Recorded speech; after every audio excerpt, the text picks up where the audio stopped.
দুয়েরক মরুভূমিতে যেখানে সূর্যটা রোজ আগুন ঢালে আর বালি ছাড়া কিছু চোখে পড়ে না, সেখানে থাকত ৩ অদ্ভুত বন্ধু, একটা চঞ্চল বাদর, একটা বিশাল গরিলা আর একটা ছোট্ট হেলিকপ্টার।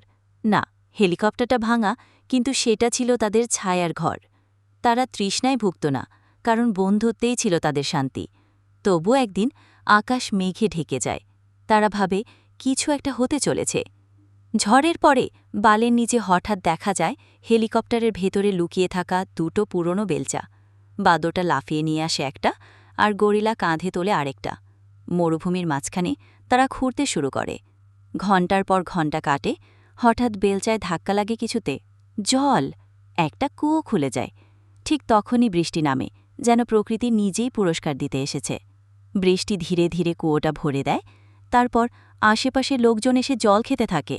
প্রথমে একজন, তারপর ২জন, তারপর গোটা একটা দল। সবাই বিস্ময়ে দেখে মরুভূমির বুকে কুয়ো।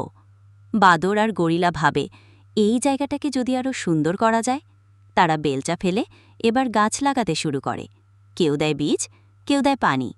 সময়ের সাথে সাথে ধূসর বালির বদলে সেখানে জন্ম নেয় সবুজ ঘাস আর ফুল। এই মরুভূমি আর শূন্য নয়। এখানে আসে মানুষ, খেলে বাচ্চারা, গান গায় পাখিরা, আর মাঝখানে দাঁড়িয়ে হাসে ২ বন্ধু, একটা বাদর আর একটা গরিলা।